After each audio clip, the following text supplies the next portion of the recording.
Hello everyone, good morning. কেমন আছো সবাই? আশা করছি সবাই খুব ভালো আছো। আমরাও বেশ ভালো আছি। পিউস লাইফস্টাইলে তোমাদের সবাইকে আরও একবার ওয়েলকাম আমার নতুন ভিডিওতে। আর এই যে সকাল সকাল কিন্তু একটা বড়সড় যুদ্ধ শুরু হয়ে গেছে। আর যুদ্ধটা হচ্ছে ধৃতাংশু বাবুকে ব্রাশ করানো দেখেছো? তার দাঁত ব্রাশের থেকে তার মুখ ব্রাশটাই বেশি হচ্ছে, গালগুলোতেই বেশি ব্রাশ করা হচ্ছে। মনে হয় সব মায়েদেরই বাচ্চাদের ব্রাশ করাতে গেলে এই একই অবস্থার শিকার হতে হয়। তো এই যে ধৃতাংশু ঘুম থেকে উঠে গেলে আমি বিছানাটা ভালো করে পরিষ্কার করে নিলাম, তারপরে ওর চোখ মুখগুলো ধুয়ে দিলাম, দিয়ে ওকে ফ্রেশ করিয়ে একটুখানি জল খেতে দিলাম, গরম জল, তারপরে কিছু ড্রাই ফ্রুটস দিলাম। আর তারপরে ও কিন্তু ওর খেলনাগুলো নিয়ে বসেছে। আর খেলনাগুলো নিয়ে বসলেই কিন্তু ওর একটা বায়না আছে, ওই যে ছোট কড়াইটা দেখছো, ওই কড়াইটা দিতে হবে আর যে কোনো একটা বাটি দিতে হবে। ওই দুটো কিন্তু আমার কাছ থেকে চেয়ে নিয়ে নেয়। তো যাই হোক, আমি ওই দুটো এনেও দিয়েছি। আর ও ওই দুটোর ভিতরে খেলনাগুলো নিয়ে আর কি কিছুক্ষণ খেলতে থাকবে। আর এই যে জল এনে দিয়েছি, বলছে একটুখানি খেতে, তো একটুখানি জল খাচ্ছে ও বসে বসে। আর এরপরে কিন্তু বাছাইয়ের পর্ব শুরু হয়ে যাবে। ড্রাই ফ্রুটস খাওয়ার কথা যখন শুরু হবে তখনও বাছাবাছি শুরু করবে, ও কোনগুলো খাবে আমি কোনগুলো খাবো সেইগুলো নিয়ে। যাই হোক, জলটা কিন্তু বলে বলে অল্প একটুখানি খেলো। তারপরে এই যে দেখো এবার বাছাবাছি শুরু হয়ে গেছে। তো ওর পছন্দের জিনিসগুলো নিয়ে নিচ্ছে, যেগুলো খাবে সেগুলো হাতে নিয়ে নিচ্ছে, বাকিটা আমাকে দিয়ে দেবে যে হ্যাঁ আমার জিনিস আমার নেওয়া হয়ে গেছে, এই বাদ বাকিগুলো নাও, নিয়ে তুমি খেয়ে নাও। আর দেখো ঠিক গুনে গুনে পছন্দ করে করে ওর যেগুলো দরকার সেগুলো সব নিয়ে নিয়েছে, বাকিটা কিন্তু আমাকে দিয়ে দিয়েছে। ভাবতে পারছো কি পরিমাণে দুষ্টু। আর আজকে ধৃতাংশু কিন্তু অনেক ভালো ছেলের মতো জল খেয়েছে আর ড্রাই ফ্রুটসগুলো চুপচাপ খেয়ে নিচ্ছে। তার কারণ আমি ওকে বলেছি ওর পছন্দের খাবার ম্যাগি আজকে ওকে বানিয়ে খেতে দেব। আর ম্যাগিটা কিন্তু প্রায় অনেক দিনই দেওয়া হয়নি, গতকাল ওর পাপা নিয়ে এসেছে, তো ভেবেই রেখেছিলাম তাহলে কালকে ওকে বানিয়ে দেবো, কারণ ও খেতে ভালোবাসে। তো এই যে ওকে ম্যাগি বানিয়ে দিয়েছি আর ও কিন্তু খুব খুশি হয়ে গেছে ম্যাগিটা দেখে। কিন্তু এটা প্রচুর গরম, ওকে বারণ করছিলাম যে তুমি খেও না, আমি তোমাকে খাইয়ে দিচ্ছি। আর একটা কথা তোমাদেরকে বলি, ওই যে জামাটা পরে আছে আর যে প্যান্টটা পরে আছে না, ওটা কিন্তু ওর ভীষণই একটা পছন্দের জামা। এই সোয়েটার মোজা ও কিছুই পরে থাকতে চায় না, মানে সবসময় আর কি ওই জামা প্যান্টটাই ওর ভীষণই প্রিয় আর কি। তো যাই হোক, সকাল সকাল উঠেছে তো আমি অনেক বলে কয়ে এই জামাটা সোয়েটারটা পরিয়ে দিয়েছি, কিন্তু পায়ের সক্স কিছুতেই রাখে না। যেই পরিয়ে দেবো সঙ্গে সঙ্গে নিজে থেকেই খুলে ফেলে দেয়। আর দেখেছো, কথাটা তোমাদেরকে বলতে না বলতেই কিন্তু ধৃতাংশু বাবুর কাণ্ড কারখানা দেখো। তার টিফিন খাওয়া হয়ে গেছে সকালে, সঙ্গে সঙ্গে সে সোয়েটার খুলে দিয়েছে, দিয়ে এখানে হিরো হয়ে গেছে। হিরো সেজে এই যে বাঁশিটা খুঁজে পেয়েছে তার ব্যাগ থেকে আজকে, আর সে কন্টিনিউয়াসলি বাজিয়ে যাচ্ছে আর মাঝে মাঝে আমাকে দিচ্ছে যে মা তুমি একটু বাজাও দেখি কেমন আওয়াজ বার হচ্ছে এটা থেকে। আর ধৃতাংশু তো তার দুষ্টুমি এভাবেই চালিয়ে যাচ্ছিল। তারপরে আমি চলে আসবো কিন্তু এবারে রান্নার দিকে।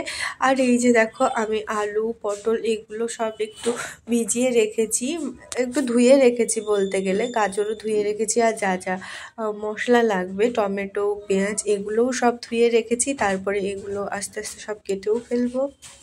আর এবারে কিন্তু আমি পটল আলু এগুলো ভালোভাবে পরিষ্কার করে কেটে নিয়েছি। আর বলছিলাম না দুটো গাজর ছিল, সেটাও কিন্তু কেটে এর ভিতরে দিয়ে দিয়েছি।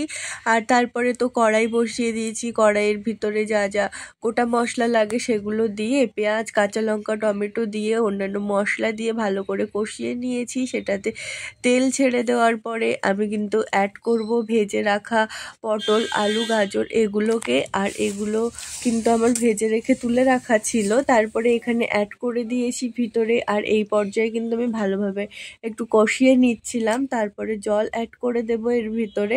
আর এইভাবে কিন্তু রান্নাটা আমার কমপ্লিট হয়ে যাবে। আর আমি যেহেতু প্রেসার কুকারে ভাত রান্না করি প্রত্যেক দিনই, তো প্রেসার কুকারের ভিতরে আলু আর পেঁপে দুটোই দিয়ে দিয়েছিলাম। আর এই সিদ্ধ হলে কিন্তু মাখানো একটা ঝামেলা। যাই হোক, পেঁপে আর আলু সিদ্ধ দিয়েছিলাম।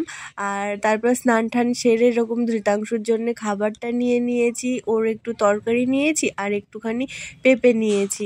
তো এইভাবে ধৃতাংশুকে অল্প একটু খাইয়ে দেওয়ার পরে ওর পাপা তো তখনও আসছিল না, আমার খুব খিদে পেয়ে গিয়েছিল, তাই একটুখানি মুড়ি আর এই স্ন্যাক্সগুলো খাচ্ছিলাম। আর ধৃতাংশুর পাপা আজকে বাড়িতে আসলে ধৃতাংশুর সে কি কান্না, কিছুতেই তার কান্না বন্ধ হচ্ছে না। তার বাবা তার জন্য চিপস নিয়ে আসেনি, স্ন্যাকার নিয়ে এসেছে, সে কারণে তার কান্না কিছুতেই বন্ধ হচ্ছে না। নিচেতে শুয়ে তো গড়াগড়ি শুরু করে দিয়েছে।